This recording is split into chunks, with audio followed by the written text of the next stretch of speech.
नमस्कार, भारत एक्सप्रेस देख रहे हैं आप। आपके साथ मैं हूं उज्जवल Mishra.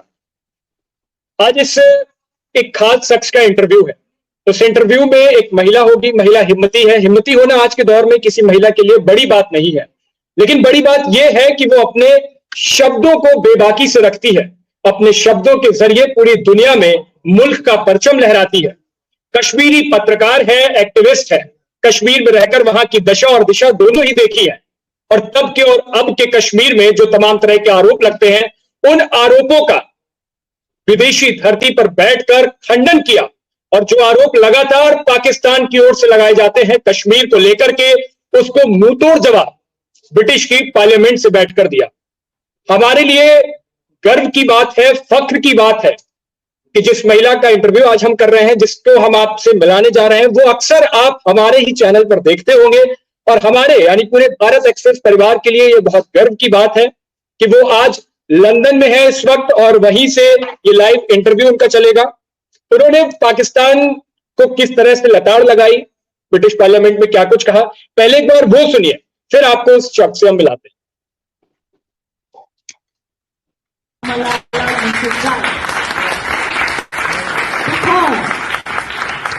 Because I am free and I'm safe in my country, India, in my homeland Kashmir, which is part of India. I will never need to run away from my homeland and seek refuge in your country, honorable MPs. I will never even ever be a Malala Yousafzai.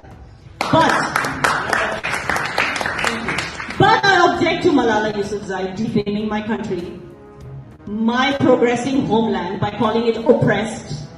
I object to all such toolkit members on social media and from foreign media who've never cared to visit Indian Kashmir, but fabricate stories of oppression from there. I urge you all to stop polarizing Indians on grounds of religion. We won't allow you to break us. This year on Sankalp Divas, all I hope for is that our perpetrators living in UK and Pakistan will stop maligning my country in international media, on international human rights forums.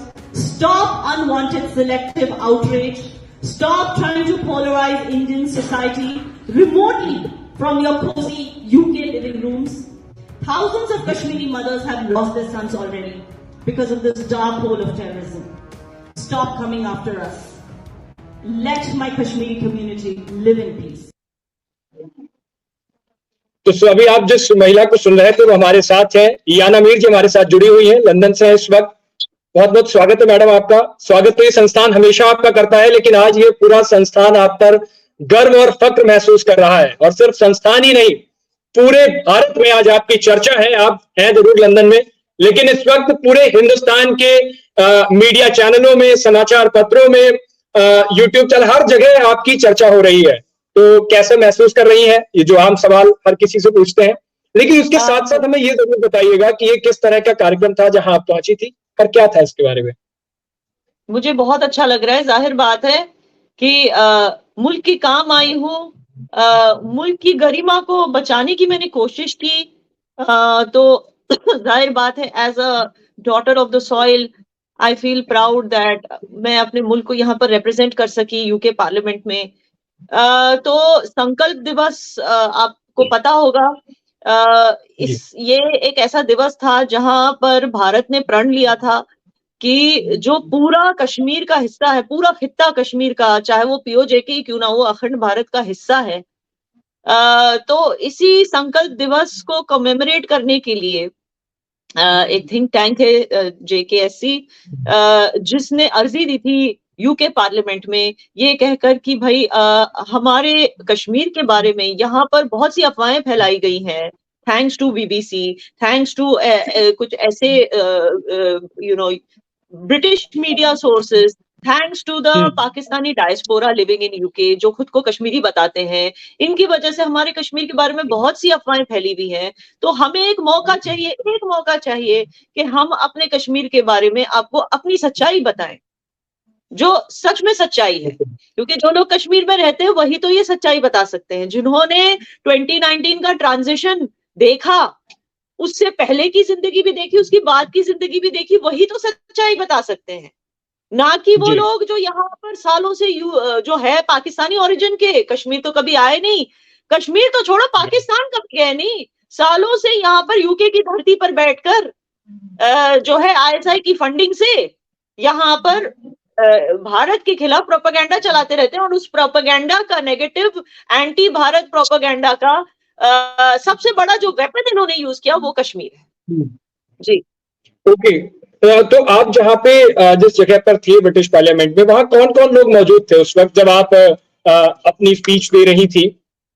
देखिए, panel पे मेरे साथ जो है वो दिग्गज MPs, members of parliament UK के, जैसे कि थेरेसा विलियर्स, बॉब ब्लैकमैन, और ऐसे ये एलियट कॉलबर्न जी, ये सारे तो कंजर्वेटिव पार्टी के थे। फिर वीरेंद्र शर्मा जी थे जो लेबर पार्टी के हैं, और जो पूरे ऑडिटोरियम में भी कई ऐसे काउंसिलर्स और जो मौजूदा मेयर साहिबा हैं वो भी मौजूद थी यूके की, लंदन की। तो ऐसी मतलब कई दिग्गज पर्सनालिटीज वहां पर थे, डायस्पोरा के कुछ लोग थे, दोनों साइड से पीओजेके के कुछ लोग थे। मेरे साथ प्रोफेसर सज्जाद राजा भी थे जो पीओजेके को रिप्रेजेंट कर रहे थे। उनका कहना ये था कि दुनिया जो है वो बनस्बत इसके कि जम्मू कश्मीर पे फोकस करे, बनस्बत इसके पीओजेके पे फोकस किया जाए, क्योंकि असल में जो ह्यूमन राइट्स वायलेशंस हो रही हैं वो वहां पर हो रही हैं, जो तशद्दुद हो रहा है, वहां के लोग जो जद्दोजहद कर रहे हैं, उस पे क्यों नहीं दुनिया फोकस कर रही है? हर दूसरे तीसरे दिन उनके यहाँ प्रोटेस्ट चल रहे हैं, उनकी यहाँ जी। सीरियसली देखिए, हमारे सोशल मीडिया पे एक मजाक की तरह लिया जाता है कि पहले जाके आटे की लाइन में रुक जा, हर पाकिस्तानी को ये जवाब दिया जाता है। मगर अगर आप बारीकी से सोचे तो ये पाकिस्तान से ज्यादा ये जो हमारे कश्मीरी भाई बहन जो पीओजेके में फंसे हुए हैं, ये उनकी दुर्दशा है कि उनको खाने के लिए आटा नहीं मिलता, उनको लंबी लंबी लाइनों में रुकना पड़, उनके पास एक हॉस्पिटल नहीं है। आप सोचिए, उनको बताया जाता है वहां डिस्पेंसरीज में अगर कोई भी बीमारी हो, उनको बताया जाता है कि इस्लामाबाद जाओ, रावलपिंडी जाओ, कहीं भी जाओ, यहाँ पे हॉस्पिटल नहीं है, और वहां जाते जाते मरीज मर जाते हैं, जान से चले जाते हैं। यानी कि ये आपकी आंखों देखी हाल है? ये पीओजेके की हालत है। मैं पीओजेके की तो हूं नहीं, लेकिन ये प्रोफेसर सज्जाद राजा जो मेरे साथ उस पैनल पे थे, ये वो कह रहे थे, उनका कहना था कि इंडिया ने क्यों हमें पाकिस्तान के हाथों में मरने के लिए छोड़ दिया है। जब एक्सेशन हुआ था, महाराजा ने इंडिया को इनवाइट किया था, हमें बचाओ पाकिस्तानी इन्वेजन से, तो पूरी रियासत को बचाना था, पीओजेके को क्यों वहां छोड़ दिया, ये उनका कहना था। वो भी मेरे साथ पैनल पे मौजूद थे। तो वो कह रहे थे कि जैसे याना ने, जैसे मैंने उनको गिनवा दिए कि भाई 2019 के बाद तरक्की की राह पर चल पड़ा है जम्मू कश्मीर, तो उनका कहना ये था कि पीओजेके के बारे में कोई क्यों नहीं सोचता। Okay, alright. याना जी, हमारे साथ हरिशंकर कुमार जी भी है, संस्थान के हमारे वरिष्ठ सहयोगी है। हरिशंकर जी, आप कुछ पूछना चाहें? जी याना जी, सबसे पहले तो आपको बधाई। जैसे इंटरनेशनल फोरम पर ब्रिटिश पार्लियामेंट में आपने इतना, भारत सरकार की ओर से भी आपको कहीं ना कहीं बधाई आ ही रही होगी, और आपने बहुत निर्भयता से इस चीज को रखा।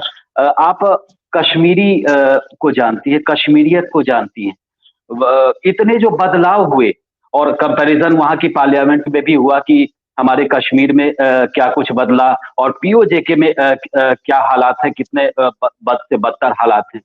तो आप ये तो हमारी ओर से एक तो आपको पहले बहुत बहुत बधाई है, और चैनल की ओर से भी आपको बहुत बहुत शुभकामनाएं हैं कि आपने बहुत अच्छा सबसे बड़े कई बड़े मंच पर पहले भी रख चुकी है, लेकिन इस बार ब्रिटिश पार्लियामेंट में अपनी बात रखी है आपने। तो आपको लगता है कि कश्मीर में जो धारा 370 है उसके बाद भी बहुत सारे बदलाव हुए हैं, और आप उसकी साक्षी रही हैं, आपको क्या लगता है, आपने अपनी आंखों से देखा है? देखिए, मैंने अपनी आंखों से देखा। मैं एज अ वुमेन मैं बात करूंगी, because I am a women. तो मैं बताऊंगी कि कश्मीरी औरतों को जिस तरह से एम्पावरमेंट है वो काबिले तारीफ है। पहले हमें इजाजत नहीं थी कि हम स्पोर्ट्स में हिस्सा लें। हमारी सोसाइटी कुछ इतनी रेडिकल थी, स्पोर्ट्स में हिस्सा नहीं ले सकते थे। हम चलिए सब कुछ छोड़िए, सेल्फी नहीं ले सकते थे, और आज जो है कश्मीरी लड़कियां रास्तों पे रैपिंग करते हुए दिख रही हैं, स्पोर्ट्स में देश का नाम रोशन करते हुए दिख रही है, गोल्ड मेडल्स लेकर आती हैं इजिप्ट से, अलग अलग देशों से जाकर इंटरनेशनल स्पोर्ट्स टूर्नामेंट्स में खेलकर इंडिया के लिए स्पोर्ट्स गोल्ड मेडल्स ला रही हैं हमारी कश्मीर की लड़कियां। और मैं आपको बता दूं, self employment is on the rise. MSME registrations की अगर हम बात करें, 2,57,000 एमएसएमई रजिस्ट्रेशन हुई हैं जम्मू कश्मीर में, जब से ये उद्यम पोर्टल बनाए, डिजिटाइजेशन हुआ है जम्मू कश्मीर में 2019 के बाद। और उन 2.5 लाख एमएसएमई रजिस्ट्रेशन में से ऑलमोस्ट 51,000 औरतों ने किए हैं। तो पहले तो औरतों को इतनी इजाजत नहीं थी कि वो खुलकर एंटरप्रेन्योर्स बने। अच्छा, उनको हमें इनहेरिटेंस लॉज, अगर आप जानते हैं, हमारे जो इनहेरिटेंस लॉज कुछ ऐसे थे, अगर किसी कश्मीरी लड़की ने कश्मीर से बाहर शादी कर ली तो वो उसको अपने माँ बाप की संपत्ति नहीं मिलती थी, उसके बच्चों को संपत्ति नहीं मिलती थी। तो लैंड माफिया आके, अगर वो ओनली चाइल्ड होती, इकलौती संतान होती, तो लैंड माफिया आकर उसकी दौलत ले जाती। बहुत सारी ऐसी चीजें थी जो बदल गई 2019 के बाद, औरतों के लिए खास करके। अब आप ओवरऑल अगर कश्मीर में कई बार ये मुद्दा आया, आज तो लड़कियां खैर आजाद घूम रही हैं, बहुत सारे रैप में, हर फील्ड में खैर आगे जा रही है, मैं कहूँ। बिल्कुल, एक वहां पे बड़ा मुद्दा चलता है लड़कियों के बुर्के के लिए, कि वो बुर्के में ही रहेंगी, इस तरह की तमाम काफी सारी बक चीजें सामने आती है। देखिए ये जो है ये पूरे देश में हो रहा है, सिर्फ कश्मीर में नहीं हो रहा है, मुस्लिम लड़कियां हर जगह हैं। एंड मुझे लगता है हिजाब में कुछ गलत नहीं है, टू बी ऑनेस्ट, बुर्का इज द प्रॉब्लम, ठीक है ना। हिजाब जो है जस्ट अ हेड कवरिंग, उससे आपका फेस नहीं छुपता, तो उससे कोई सिक्योरिटी इशू तो नहीं आ सकती। अगर यूनिफॉर्म का मसला होता है, मैं समझती हूँ, तो जो स्कूल्स हैं, जो यूनिवर्सिटीज, वो ये बता दें कि भाई हमारा यूनिफॉर्म इस कलर का है, अगर आपको हिजाब, या फिर अगर सिख भाइयों को अगर पगड़ी पहनी है तो इसी कलर का पहने, ये कलरफुल या ऐसे कोई अपने कलर का नहीं पहन कर आए, वो एक कलर होता है उसी को फॉलो करें ताकि वो यूनिफॉर्म के साथ मैच हो। तो मुझे नहीं लगता कि हिजाब को इतना मुद्दा बनाना चाहिए, बिकॉज वो एक मॉडेस्टी का साइन है, और मुझे नहीं लगता कि उसमें कुछ गलत है, उससे कोई सिक्योरिटी इशू तो नहीं आती। अब ये तो नहीं, अब बुर्के में ये पॉसिबिलिटी है कि भाई जाना मुझे है, अटेंड मुझे क्लास करनी है, मैंने अपनी बहन को भेज दिया, बुर्के के पीछे कौन है किसको पता, या कोई मिलिटेंट घुसाया, बुर्के के पीछे कौन है किसको पता, तो ये नहीं होना चाहिए। बुर्के के विरोध में है, बिल्कुल बुर्के के विरोध में हूँ, क्योंकि वो फर्स्ट ऑफ ऑल वो इस्लामिक ही नहीं है, वो तो अरब तरीका है रहने का। उसमें किसने बता दिया, कौन सी कुरान में कौन सी आयत में लिखा है कि भाई बुर्का पहनना है? वही फतवा ना जारी कर दिया जाए आपके खिलाफ। आजकल देश में फतवे बहुत जारी हो रहे हैं। ये बात तो मैं अकेली थोड़ी हूँ, हमारे बहुत सारी महिला एक्टिविस्ट हैं, मुस्लिम महिला एक्टिविस्ट इंडिया में, जो ये बात उठा रही हैं, एंड इट्स अ फैक्ट जी।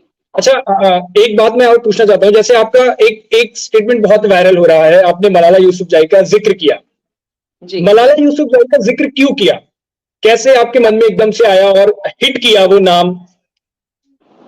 मलाला यूसुफजई को मैंने इसलिए जिक्र किया बिकॉज देखिए मैं सोशल मीडिया पे एक्टिव हूँ, और आपको ये बात पता है कि मुझे भारत एक्सप्रेस में मेरी पूरी फैमिली को पता है कि कोई जब भारत पे उंगली उठाता है ना, जो भारत का है नहीं, भारत के बाहर रह के जिसने कभी भारत देखा नहीं है, तो मुझे बहुत गुस्सा आता है। और मलाला यूसुफजई उन लोगों में से है जो वो टूल किट गैंग वो बोलते हैं ना, गई तो गई पाकिस्तान से ये बोल के कि बहुत मतलब तशद्दुद है, मुझे गोली मारी गई थी, ये वो फलाना ढिमकाना, और जाकर फिर आकर यहाँ पर यूके में बसी। अब बसी तो बसी, जिस चीज से भाग कर आई थी, आप कोशिश करो कि आप लड़कियों को उससे निकालो। आपको क्या जरूरत है कि अपनी स्टारडम को किसी और कंट्री को बदनाम करने के लिए आप यूज करो? जैसे आपकी तरह जो लड़कियां वहां पर सफर हुई हैं, जिनको एजुकेशन नहीं मिल रहा, आप उनके लिए आवाज उठाओ। कश्मीर में कौन सी लड़की है जिसको एजुकेशन नहीं मिल रहा है?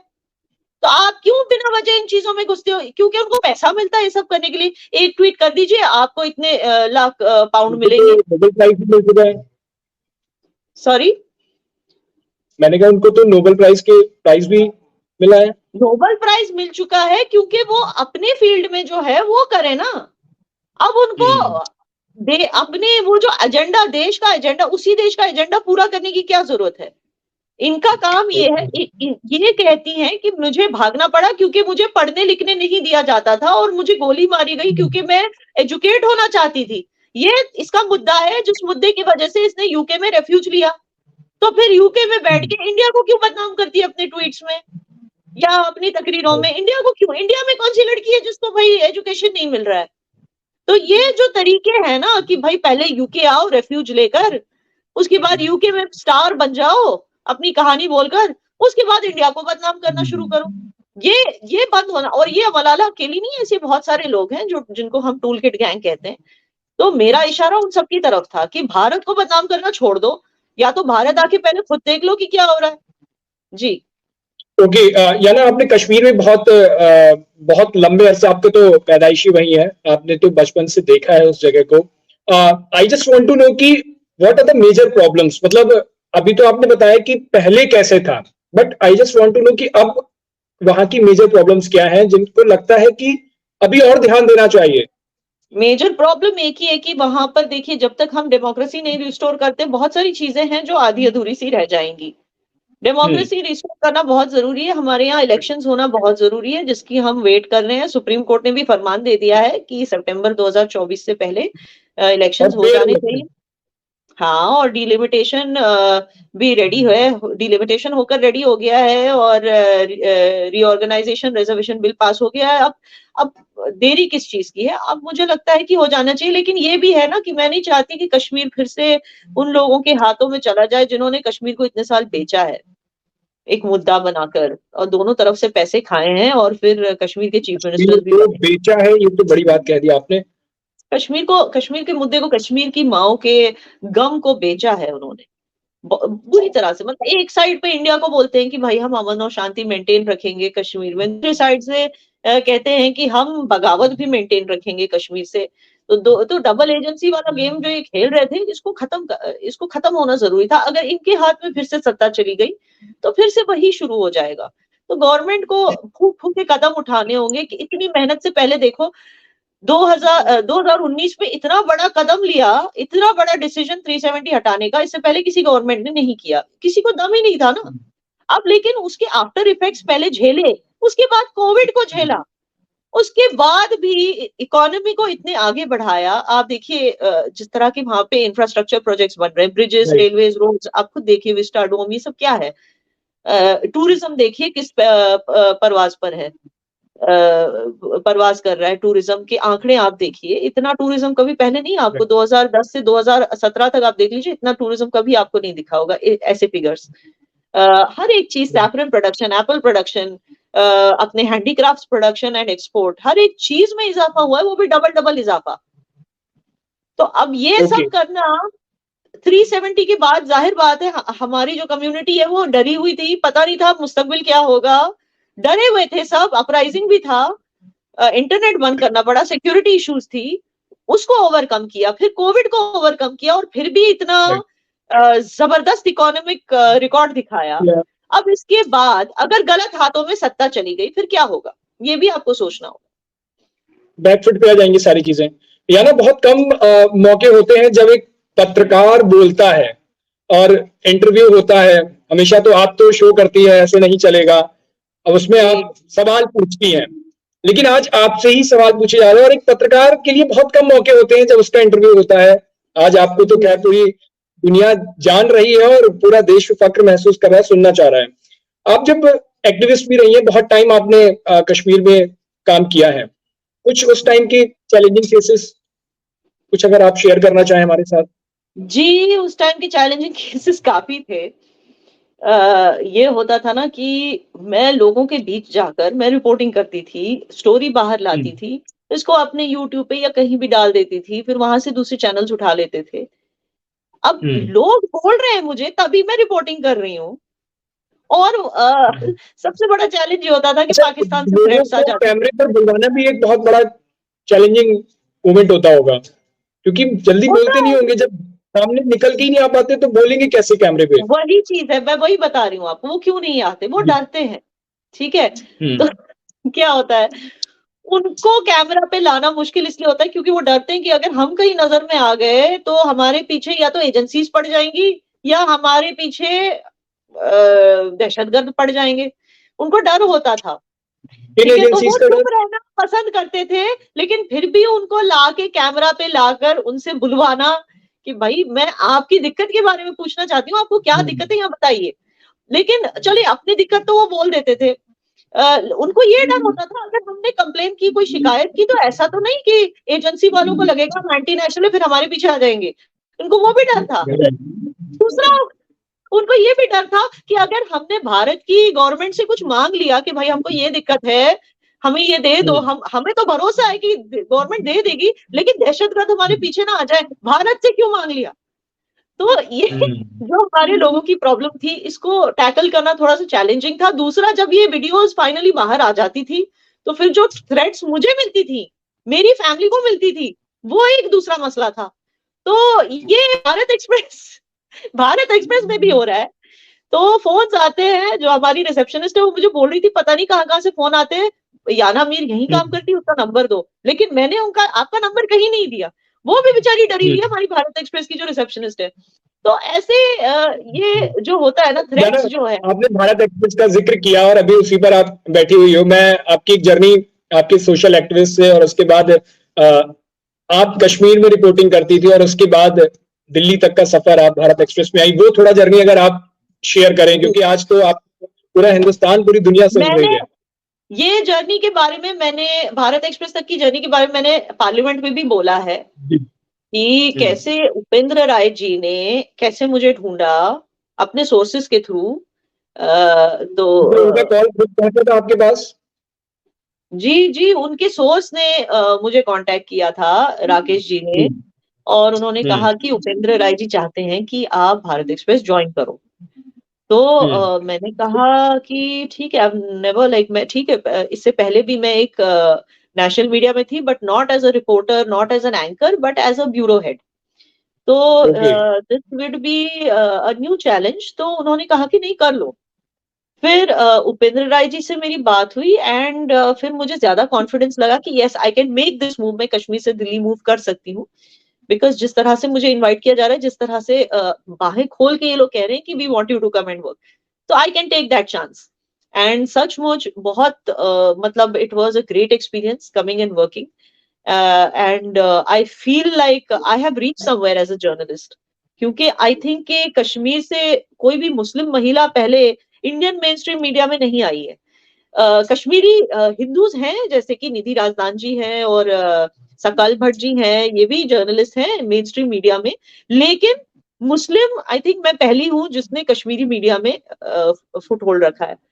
तो it was a great journey and I am thankful Upendra Rai ji के साथ। और आप देखिए, आज भी अगर मैं पार्लियामेंट, यूके पार्लियामेंट पहुंची, इट्स बिकॉज उपेंद्र राय जी जो हमारे सीएमडी हैं, इनका जो विजन है ना, ये बहुत आगे है। अगर आप सोचो कोई और हमारा सीएमडी होता, वो क्या सोचता, अच्छा ये बच्ची जाएगी वहां पर, अवार्ड तो इसको मिलेगा, मेरे चैनल को कौन सा फायदा हो रहा है, मैं क्यों भेजूं, नहीं शो नहीं मिस करना है। और आपको तो पता है कि हमारा शो ऐसा नहीं चलेगा, बहुत इट्स परफॉर्मिंग। 8:30 बजे जो आता है मंडे टू फ्राइडे 8:30 PM, ऐसा नहीं चलेगा।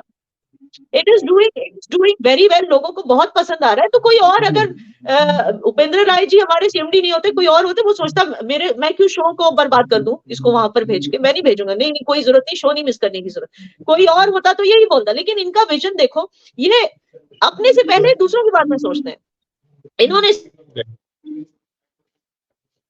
सोचा कि अच्छा है, she is getting a platform, मैं क्यों इसको रोकूं। लेकिन इसकी वजह से क्या है, भारत एक्सप्रेस को ही जो है ब्रांडिंग मिल गई हर जगह, क्योंकि इंटरनेशनली, क्योंकि हर जगह I am being referred to as, अच्छा वो कौन है याना में, अच्छा वो सीनियर एंकर भारत। तो यही जो इंडिया में जो एंटरप्रेन्योर्स हैं, उनको हमारे सीएमडी से ये सबक लेना चाहिए कि एक विजनरी क्या होता है। और you know this, he is an exemplary, I think we are very lucky कि हम इनके साथ काम कर रहे हैं, इनके अंडर काम कर रहे हैं। जी बिल्कुल। याना, एक चीज और, मैं हिंदुस्तानी मीडिया में आज 2 ही खबरें चर्चा में हैं, टू बी ऑनेस्ट। एक खबर याना मीर, जैसे ही आप लिखेंगे तो बहुत सारे खबरें आपको मिल जाएंगी। एक खबर दारुल उलूम को लेकर के है, अगर आपको शायद पता हो कि उन्होंने गजवाए हिंद को लेकर के जानकारी उस पर दी है अपनी वेबसाइट के थ्रू, और उसमें हजरत अबू हुरैरा का जिक्र किया है कि उनके जो हदीस है उसमें गजवाए हिंद का पूरा एक चैप्टर है। इसको लेकर के मैं आपका ओपिनियन जानना चाहूंगा, क्योंकि अभी थोड़ी देर पहले हम एक डिबेट में थे, इसमें डिस्कस कर रहे थे गजवाए हिंद को लेकर के। आपका क्या ओपिनियन है? मेरा ओपिनियन क्या है इस कि तरह के फतवे और इन तरह की चीजों में क्या मानसिकता दिखती है? ये सारे Darul something something something something in सारों को बंद हो जाना चाहिए। क्या आपको कोई सऊदी अरेबिया में दारुल समथिंग दिखता है? नहीं दिखता। क्या आपको इजिप्ट में दिखता है? नहीं दिखता। जब ये सारी कंट्रीज इन सब इस तरह की तंजीमों को बैन कर रहे हैं, जो खुद अपने मन से पता नहीं कहां से हदीसें ले आते हैं, किसी अबू हुरैरा ने बोला था, किसी इसने बोला था। हम क्या अबू हुरैराइट्स हैं? हम क्या सही अल बुखारी हैं? पैगंबर मोहम्मद की हम तरफ भी क्या बताते हैं? हैं। हम मुस्लिम है ना, हम मुस्लिम हैं। यहाँ वहां से जी। बोले हुए लोगों की चीजों को आप सामने लगे बोलोगे ये भी हदीस है, वो भी हदीस है, ये भी हदीस है, ऐसे थोड़ी चलेगा। एज अ मुस्लिम मैं नहीं अलाउ करूंगी कि मेरे इस्लाम को ये लोग मैन मेड हदीसें लाकर करप्ट करते जाएं इस तरह से। ये नहीं चलेगा। इस्लाम को बदनाम करने की जो इनकी कोशिश है ना, ये नहीं चलने वाली। इस्लाम कहीं इसको पे नहीं रोका बोलता, कैसे जाए? कुरान में कहीं पे नहीं जिक्र है कि आपको गजवाए हिंद करना है या किसी काफिर को मारना है। जिस कॉन्टेक्स्ट में ये लोग उसको लेते हैं, ये बहुत ही गलत है। ये मैंने अपनी यूट्यूब चैनल पे कई वीडियोस में समझाया भी है कि काफिर का क्या मतलब है कुरान में, और जब वो मारने वाली जो लाइन है उसका क्या मतलब है, उसको भी मैंने समझाया अच्छे से कि अगर आप कुरान ट्रांसलेशन के साथ पढ़ो, नॉट ट्रांसलिटरेशन। देखिए, ट्रांसलिटरेशन एक चीज होती है। अगर आपने कहा कि मैं रो रहा हूं और मैंने कहा कि तुम्हें 10 हिंदुओं ने मारा इसीलिए तुम रो रहे हो, वो ट्रांसलिटरेशन हो जाता है। ट्रांसलेशन बस इतना है कि मैं रो रहा हूं, अब आप किसी से भी तो रो रहे होंगे। हाँ, तो ये जो है, ये ट्रांसलिटरेशन, हदीसें, दारुल ये तंजीम, दारुल वो तंजीम, इन सबको बंद होना चाहिए। इस्लाम मीन्स इस्लाम। कैसे बंद होगा ये बंद कैसे होगा? क्यों नहीं? जब सऊदी अरबिया बंद कर सकता है भाई, जॉर्डन बंद कर सकता है, तो आपको इंडिया में किस लिए रखना है? आपको इतनी भूख है क्या वोटों की कि आप बंद नहीं कर सकते? जमाते इस्लामी को बैन किया 5 साल के लिए, उसके बाद वो फिर आ जाएगा पावर में। आपको क्या प्रॉब्लम है? अहले हदीस को बैन करो, जमाते इस्लामी को बैन करो, ये सारी तंजीमों को बैन करो। किससे डर है आपको?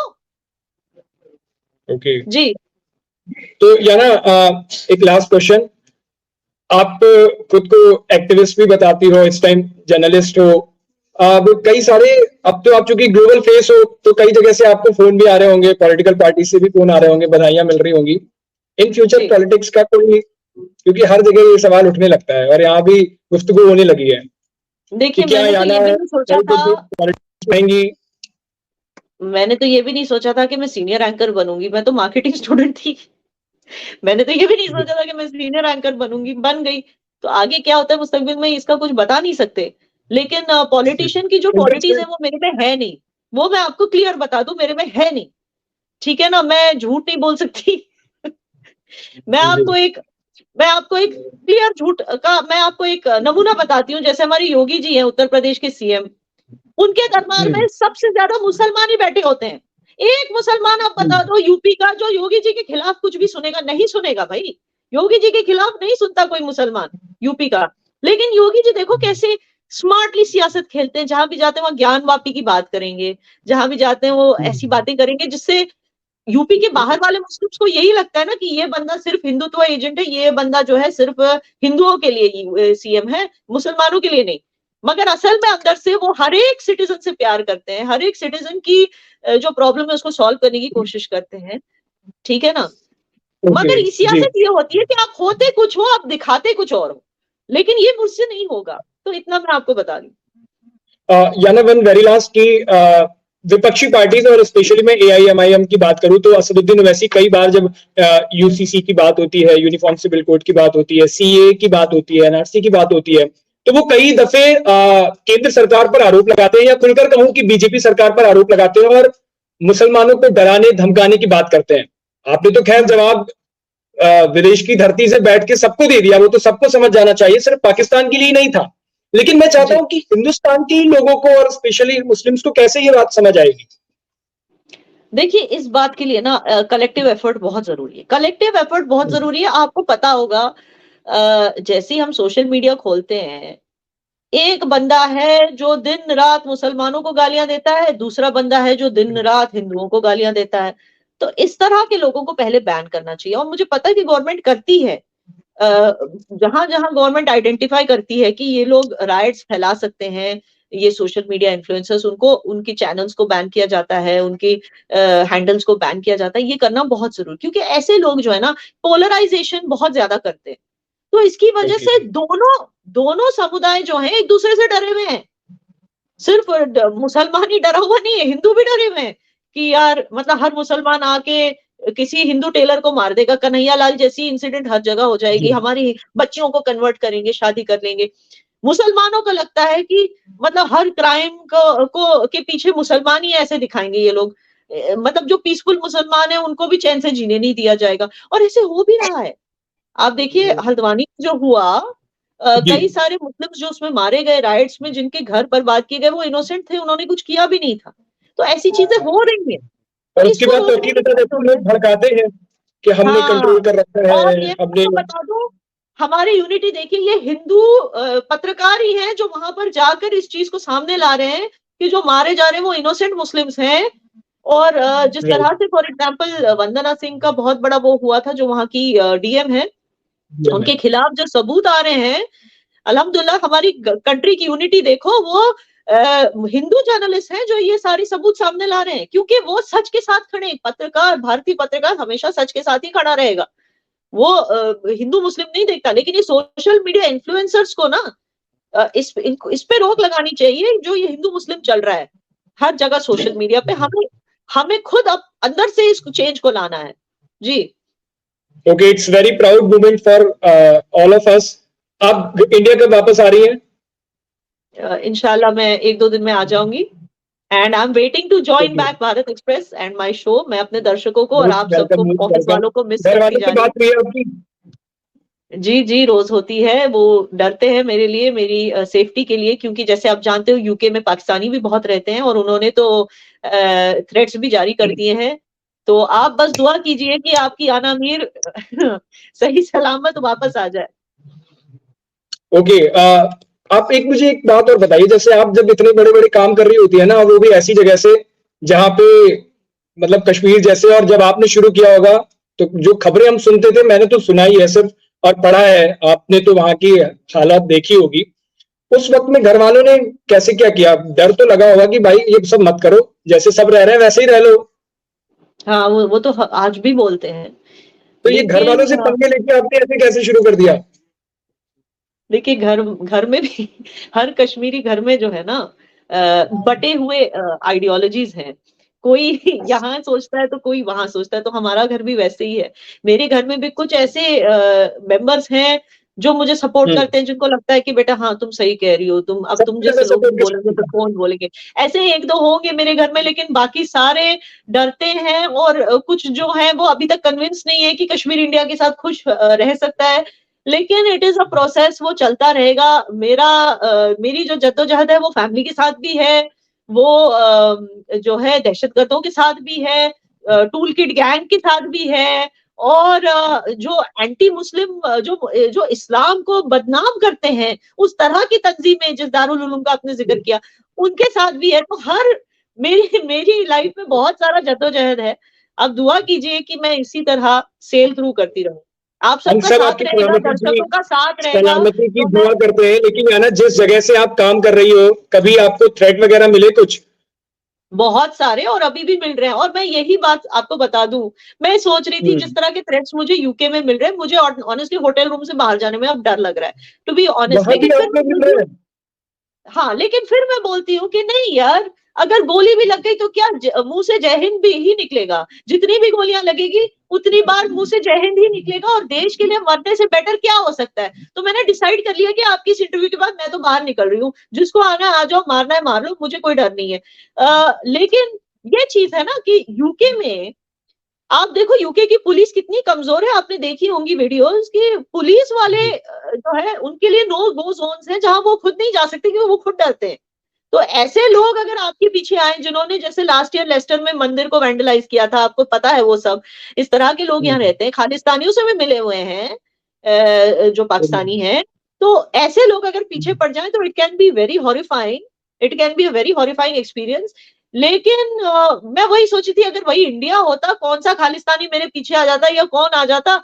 हमारी सोसाइटी की आंटियां ही काफी हैं, लाल मिर्ची पाउडर लेकर उनके पीछे आ जाएंगी। लेकिन ये यूके है, यहाँ तो पुलिस ही सुरक्षित नहीं है, तो मैं कैसे रहूंगी।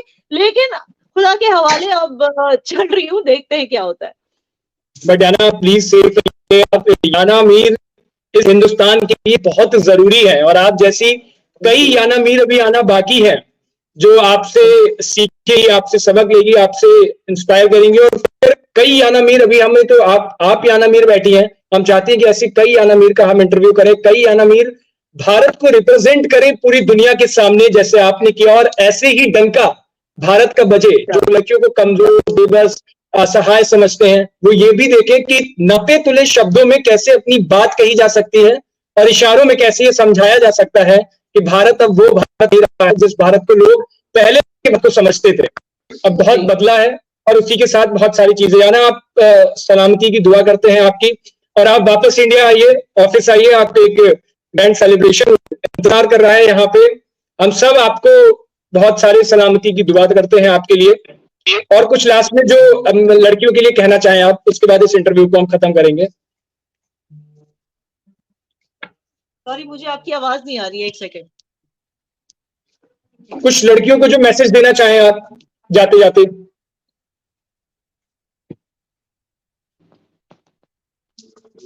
सॉरी, किसको मैसेज देना चाहो?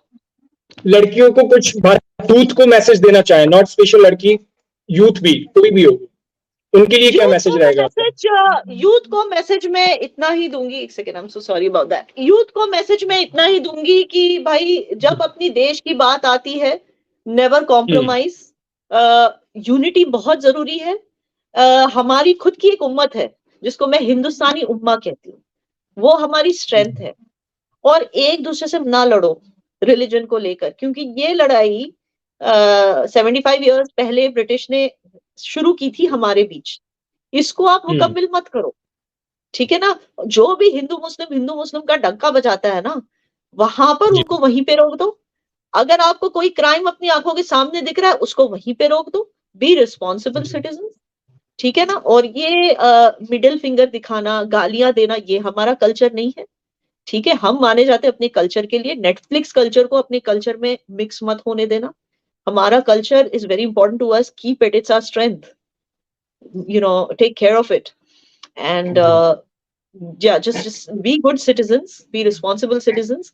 And I think उनको कुछ बोलने की जरूरत नहीं है, बिकॉज हर जगह जहां हमारे यूथ जाते हैं, हर कंट्री में, वहां इंडिया को प्राउड ही करते हैं।